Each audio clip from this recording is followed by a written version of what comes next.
O livro que sei de Lula foi escrito pelo jornalista José Neumann Pinto. Quando o livro ainda estava sendo escrito em 2010, encontrei com ele em São Paulo.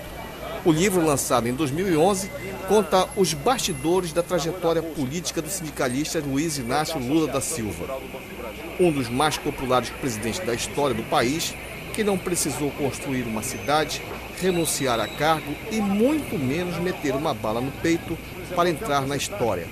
Fala aí, Zé, o que você sabe de Lula? Na sucursal do Nova do Brasil em São Paulo, eu travei o contato pela primeira vez com Luiz Inácio da Silva. O Lula, presidente que ano que vem diz que não vai cuidar só de rosa, vai cuidar do governo. Né? Pois é. Eu conheci o Lula da seguinte forma.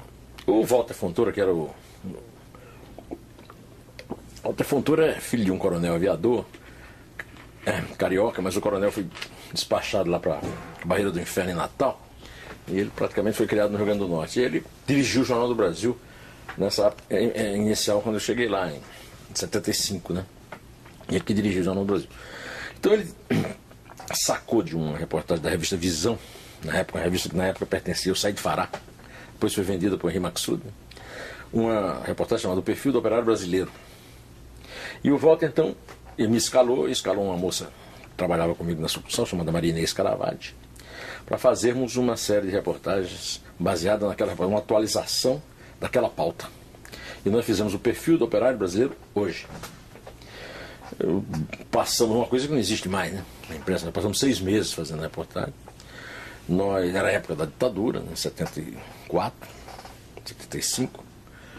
E nós ouvíamos grupos enormes de operários selecionados, várias categorias e tal, sem que nós soubéssemos o nome deles, sem que eles soubessem o nosso nome. Nós gravávamos tudo. Tínhamos um funcionário que degravava aquilo, passava tudo para o papel. E aí nós submetíamos aquele material a 2 grandes cientistas sociais. O professor Leôncio Martins Rodrigues e o professor Paulo Sérgio Pinheiro, que colocou também na mesma lida o Francisco Fute Hartmann. Então foi um trabalho praticamente a 10 mãos, né? Inês, Leôncio, Paulo Sérgio, Fute e eu. Bom, aí quando nós terminamos aquilo tudo, nós escolhemos entre os operários que nós ouvimos 5 perfis, que foi uma reportagem de 5 páginas no Jornal do Brasil. Uma por dia. Na verdade 6, por dia são 2 páginas. Também coisa que não existe mais na imprensa, né? E um desses operários foi o Lula. Então como é que eu conheci o Lula? Quando eu fui fazer a série, tinha um repórter no Jornal do Brasil chamado Bernardo Lerner, um repórter de política. E o Bernardo conhecia um cara chamado Paulo Vidal. Paulo Vidal é o cara que inventou o Lula. Paulo Vidal era o presidente do Sindicato dos Metalúrgicos, quando o Lula era ninguém. E que colocou o Lula no lugar dele, para o Lula fazer o trabalho do negócio que ele criou, que chamava sindicalismo autêntico, sindicalismo de... E qual foi? O que o Vidal viu no Lula, tu achas? Eu estou escrevendo, inclusive, um livro agora em que eu conto isso.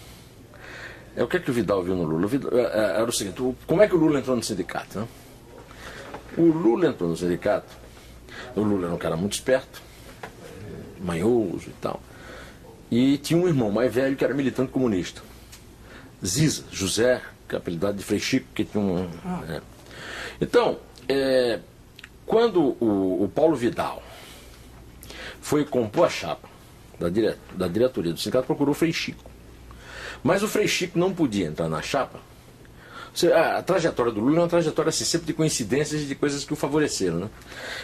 Quando o Paulo Vidal procurou o Frei Chico não podia ser da chapa, porque já tinha um cara da fábrica onde ele trabalhava na chapa. Mas ele falou, não tem problema, vai o meu irmão. Mas o Lula nem frequentava o sindicato, nunca tinha ido em sindicato, nada. E ele levou um certo tempo para convencer o Lula. E convenceu o Lula na base lá no sindicato, tem umas peladas, tem uns bailes, né? E aí o Lula foi para o sindicato para as peladas e os bailes. Chegou no sindicato, aconteceram outros golpes de sorte assim, na vida dele, né? Um desses golpes de sorte foi o Paulo Vidal botou ele para tomar conta de uma diretoria que ele criou para negócio de previdência. E ele falou com um cara, e ele tinha casado e tinha perdido a primeira mulher no parto. A mulher morreu no parto. Ele perdeu a mulher e o filho no mesmo ano. E ele falou, olha, se apareceu uma viuvinha bonitinha aí. E aí passaram a Marisa para ele, né? Pois é, então, o que aconteceu foi o seguinte, é que transferiram a fábrica onde trabalhava o Paulo Vidal para Mauá. E o Paulo Vidal não podia ser presidente do sindicato, porque a fábrica tinha mudado de base. Então ele tinha um líder muito ativo chamado Lulinha. E Lulinha, que era o cara preparado para ser o sucessor dele, morreu num acidente na Via Anchieta. Já existia um Lula antes, né? Tinha que ser de um Lula mesmo. Aí ele achou que podia ser interessante botar o Lula, que ele achava que o Lula era... O Lula inclusive conta isso para o Mário Morel num livro de depoimento dele, que ele acha que o Paulo Vidal tentou ferrá-lo, colocando ele nesse negócio de previdência. Não deu certo, porque ele desempenhou bem o trabalho, ele é muito competente, né? E depois o Paulo Vidal colocou isso aí, eu sei porque eu estava... Isso aí foi na época que eu cheguei na vida dos dois, né? Ele botou o Lula de presidente e ficou de secretário-geral, mas ele é que manobrava tudo. O Vidal? É. Então você via claramente que o Paulo Vidal era um ideólogo, o Paulo Vidal é um ideólogo, era um cara que tinha uma ideia. O Paulo Vidal era um cara que combatia o comunismo e o peleguismo. Porque na época, a ditadura militar não dissolveu a estrutura sindical de Getúlio Vargas. Manteve. Então tinha os pelegos, que eram os caras que estavam atrelados à estrutura do Estado. E tinha os comunistas, que faziam uma militância ali, anarco-comunista, desde os anos 20 nos sindicatos. O Paulo Vidal apareceu como uma terceira via. O Paulo Vidal apareceu o seguinte, como um operário qualificado das grandes fábricas de automóveis, e a palavra de ordem dele, não queremos saber de política, nós queremos saber de condições de trabalho, salário e tal. E de ser a verdadeira voz do trabalhador, representando os interesses do trabalhador. E o Lula entrou nessa. E o Lula inicial, o Paulo Vidal, como é que eu te diria assim? O Paulo Vidal, a diferença fundamental do Lula e do Paulo Vidal, é que o Paulo Vidal era um cara muito cauteloso. E o Lula também é cauteloso, mas o Lula tinha um senso de história que o Paulo Vidal não tinha. Tanto que o Paulo Vidal sumiu completamente. O Paulo Vidal acabou a carreira política dele como vereador maluficho em São Bernardo do Campo. Quer dizer, o criador acabou sendo engolido pela criatura. E é um fenômeno espetacular, rapaz. Eu estou agora pesquisando para esse livro que eu estou escrevendo, e eu descobri uma coisa absurda. O Google, a Wikipédia, tem um verbete meu, e não tem um verbete do Paulo Vidal.